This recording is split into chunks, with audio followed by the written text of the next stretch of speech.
தெய்வம் நீ என்று உணர் யூடியூப் சேனல் உங்களை அன்புடன் வரவேற்கிறது.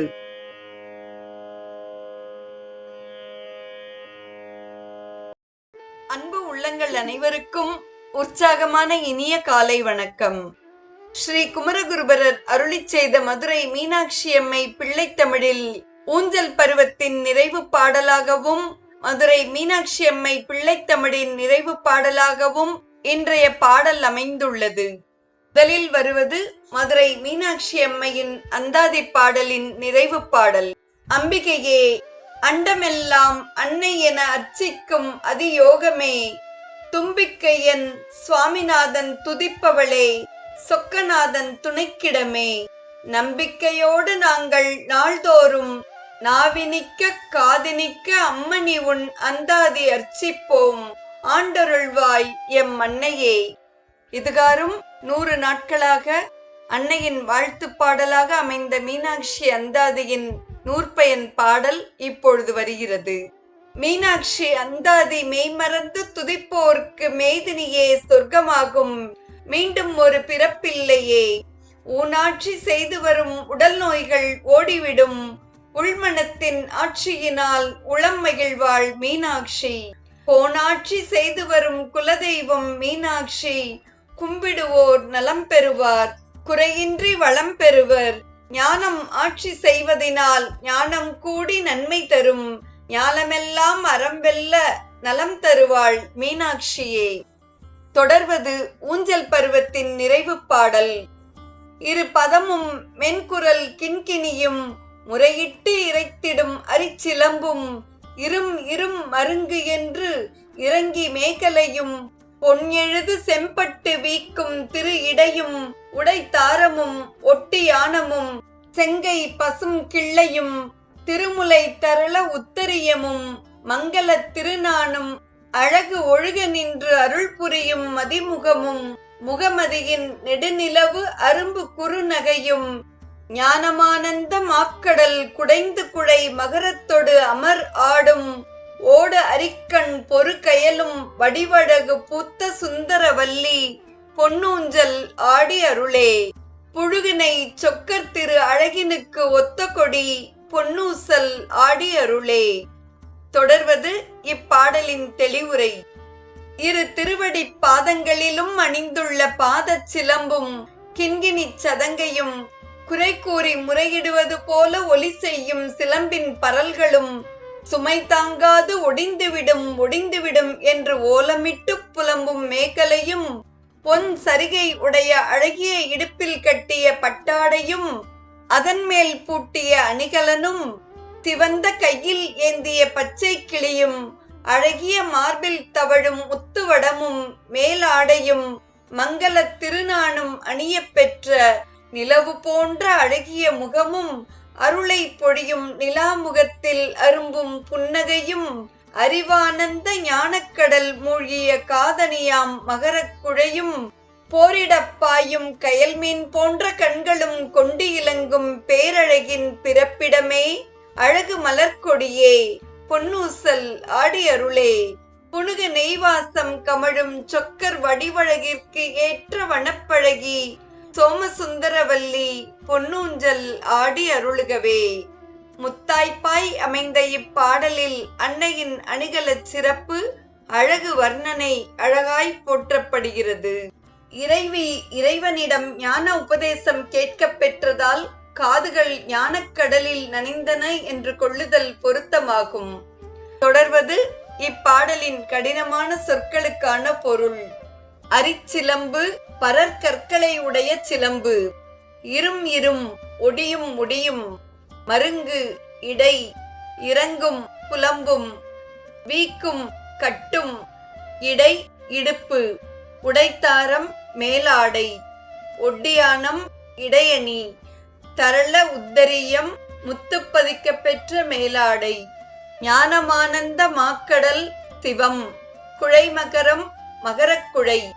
பொறுகயல் மோதும் கயல்மீன்.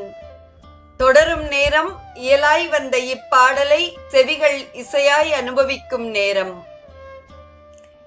இருபதமும் மின் குரல் கிங்கிணியும் இருபதமும் என் குரல் கிங்கிணியும் முறையிட்டு இறைந்திடும் அரிசிலம்பும் முறையிட்டு இறைந்திடும் அரிசிலம்பும் இரும் இரும் மருங்கென்று இறங்கி மேகலையும் இரும் இரும் மருங்கென்று இறங்கி மேகலையும் பொன்கெழுது செம்பட்டு வீக்கும் பொன்கெழுது செம்பட்டு வீக்கும் திருவிடையும் உடை தாரம் ஒட்யானமும் திருவிடையும் உடை தாரம் ஒட்யானமும் செங்கையில் பசுங்கிள்ளையும் செங்கை பசுங்கிள்ளையும் திருமுலை தவள உத்ரியமும் மங்கள திருமுலை தரள உத்ரியமும் மங்கள திருநானும் அழகு ஒழுக நின்று மங்கள திருநானும் அழகு ஒழுக நின்று அருள் பொழியும் மதி முகமும் முகமதியின் அருள் பொழியும் மதி முகமும் முகமதியின் நெடுநில வரும்பு குறுநகையும் நெடுநில வரும்பு குறுநகையும் ஞான ஆனந்தமாக்கடல் குடைந்து குழி மகரத்தோடு ஆனந்த மாக்கடல் குடைந்து குழி மகரத்தோடு அமராடும் ஓடு அரிக்கண் அமராடும் ஓடு அரிக்கண் பொறும் கையலும் வடி வழகு பூத்த பொறு கையலும் வடிவழகு பூத்த சுந்தரவல்லி பொறு கையலும் வடிவழகு பூத்த சுந்தரவல்லி பொன்னூஞ்சலாடி ஆருளே பொன்னூஞ்சல் ஆடி அருளே புழுகுனை சொக்கர் திரு அழகினை கொத்த கொடி புழுகுனை சொக்கர் திரு அழகினை கொத்த கொடி பொன்னூஞ்சல் ஆடி அருளே பொன்னூஞ்சலாடி அருளே பொன்னூஞ்சலாடி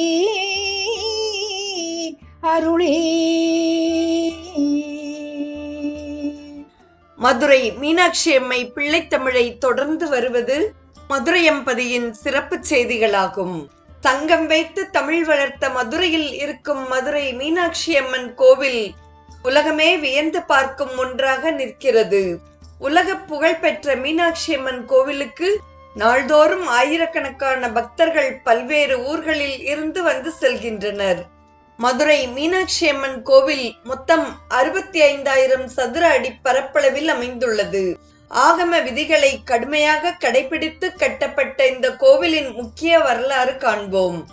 அன்னை பார்வதியின் மறு உருவமான மீனாட்சி சுந்தரேஸ்வரர் கோலத்தில் வந்த சிவனை திருமணம் செய்து கொண்டு மதுரைக்கு மீனாட்சி சுந்தரேஸ்வரர் என்ற கோலத்தில் வந்தார். தெய்வ மகளான மீனாட்சிக்கும் சுந்தரேஸ்வரரான சிவனுக்கும் மதுரையில் கட்டப்பட்ட கோவில்தான் மதுரை மீனாட்சி அம்மன் கோவிலாகும். மதுரையம்பதியில் குடிகொண்டு அருள் புரியும் மீனாட்சி அம்மனின் சிலை மரகத கல்லால் வடிவமைக்கப்பட்டவை. பக்தர்கள் எவ்வளவு தூரத்திலிருந்து தரிசித்தாலும் அம்மன் ஜொலிப்பது போன்று காட்சியளிப்பார். கோவிலின் உள்ளே அமைந்திருக்கும் 51 சக்தி பீடங்களும் பக்தர்களால் போற்றி வணங்கப்படுகிறது. கோவில் வளாகத்தில் வலதுபுறத்தில் இருக்கும் நடராஜர் சிலையை பார்க்கும் போதே மனம் பரவசமடையும். நடராஜர் சிலை மற்ற கோவில்களில் இருப்பதை போன்று இல்லாமல் இடது காலுக்கு பதில் வலது கால் தூக்கி நடனமாடுவது போல் வீற்றிருப்பார். ராஜசேகர பாண்டியன் வைத்த வேண்டுகோளுக்காக நடராஜர் தன் இடது காலை ஊன்றி வலது காலை தூக்கி ஆடி அருள் வழங்கியதாக கூறப்படுகிறது. மீனாட்சி அம்மன் கோவிலில் உள்ள கோபுரங்கள் சங்க காலத்திற்கு முன்பே கட்டப்பட்டவை. சுமார் 2300 முதல் 3600 ஆண்டுகளுக்கு பழமையானவை என ஆராய்ச்சி குறிப்புகள் கூறுகின்றன. சுவாமி கோபுரம் தொடங்கி கிழக்கு ராஜகோபுரம், தேரடி மண்டபம், 6 கால் மண்டபம், அம்மன் சன்னதி, மேற்கு ராஜகோபுரம், வீர வசந்தராயர் மண்டபம், மீனாட்சி நாயக்கர் மண்டபம் என 12 கோபுரங்களை உள்ளடக்கியது. இதில் தெற்கு கோபுரம் மிகவும் உயரமானது. 170 அடி உயரம் கொண்ட இக்கோபுரம் 9 நிலைகளை கொண்டது. மீனாட்சி அம்மன் கோவிலுக்கு உள்ளே இருக்கும் 1000 கால் மண்டபத்தில் பிரம்மாண்ட அருங்காட்சியகம் அமைந்துள்ளது. இங்கு மொத்தம் 985 தூண்கள் உள்ளன. இம்மண்டபத்தில் உள்ள தூண்களை பார்க்கும் பொழுது ஒரு கோணத்தில் நின்று பார்த்தால் அவை ஒரே நேர்கோட்டில் இருப்பது போல தோன்றும். மண்டபத்தில் இன்னிசை ஒலி எழுப்பும் 22 தூண்கள் அமைந்துள்ளன. சிற்பங்கள், ஓவியங்கள், பரதக்கலை முத்திரைகள், இசைத்தூண்கள், தியான சித்திரங்கள் ஆகியவை இங்கு காட்சிக்காக வைக்கப்பட்டுள்ளன. இந்த நகரம் புராண காலத்தில் திரு ஆலவாய் என்று அழைக்கப்பட்டது. இந்த தலத்தின் பெயரை கேட்டதுமே பேரின்ப நிலை கிடைக்கும். அதனால் சிவபெருமானுடைய முக்தி தலங்களுள் ஒன்றாகவும் இத்தலம் கருதப்படுகிறது. இத்தலத்தினை சிவன் முக்திபுரம் என்றும் ராஜமாதங்கி சியாமலா பீட்டம் என்றும் அழைக்கின்றனர். இத்தலம் 18 சித்தர்களில் ஒருவரான சுந்தரானந்தரின் சித்தர் பீடமாகவும் அமைந்துள்ளது. விநாயகரின் அறுபடை வீடுகளில் 4வது படை வீடாகவும், சிவபெருமான் மீது தேவார பாடல் பெற்ற 274வது சிவாலயமாகவும், 192 தேவார தலமாகவும் உள்ளது. தேவலோகத்தின் அரசனான இந்திரனால் இக்கோவில் கட்டப்பட்டது என்பது நம்பிக்கை.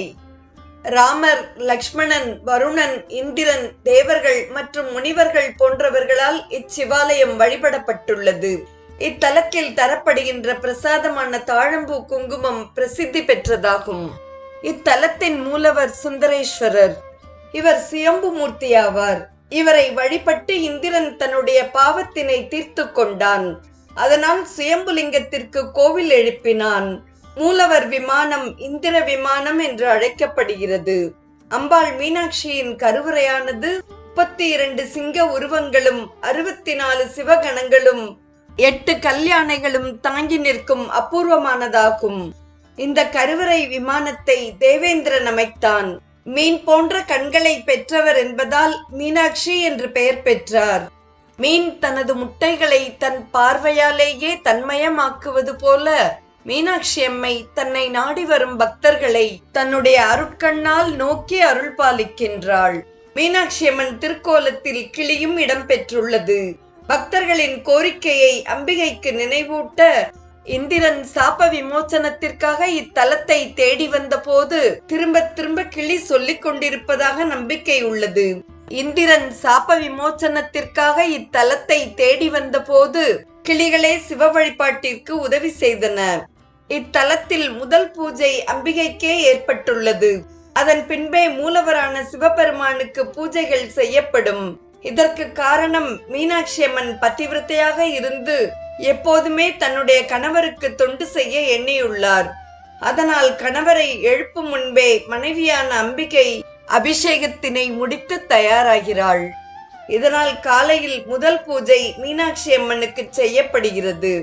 மீனாட்சி அம்மன், சுந்தரேஸ்வரர், முக்குருணி விநாயகர், இரட்டை விநாயகர், தட்சிணாமூர்த்தி, மேதா தட்சிணாமூர்த்தி, மகாலட்சுமி, சரஸ்வதி, துர்கை, காசி விஸ்வநாதர், லிங்கோத்பவர், சகஸ்ரலிங்கம், வள்ளி தெய்வ யானை சமேத சுப்பிரமணியர், சந்திரசேகரர், சண்டிகேஸ்வரர், மீனாட்சி சமேத கல்யாண சுந்தரேஸ்வரர், சித்தர், அப்பர், சம்பந்தர், சுந்தரர், மாணிக்கவாசகர், உஷா பிரத்யூஷா சமேத சூரியனார், விபூதி விநாயகர், 63 நாயன்மார்கள், சப்தர்ஷி மாதாக்கள், பைரவர், சங்கப் புலவர்கள், மனைவியர் சமேத மன்னர் திருமலை நாயக்கர் ஆகியவை இக்கோவிலின் முக்கிய சந்நிதிகளாகும். நாளையும் மதுரையம்பதியின் சிறப்புகள் தொடரும். ஊஞ்சல் பருவத்தின் 10வது பாடலை இயலாகவும் இசையாகவும் அனுபவித்து மதுரையம்பதியின் சிறப்புகளையும் செவிமடுத்த அத்துணை நல்ல உள்ளங்களுக்கும் நெஞ்சார்ந்த நன்றி. மீண்டும் நாளை சந்திப்போம். தெய்வம் நீ என்று உணர் யூடியூப் சேனலை கேட்டு மகிழ்ந்த நீங்கள் உங்கள் நட்பு வட்டத்திற்கும் பகிர்ந்து தொடர்ந்து உங்களது நல்ல ஆதரவினை சப்ஸ்கிரைப் செய்து வழங்குமாறு அன்புடன் வேண்டுவது உங்கள் அன்பின் விசாலம்.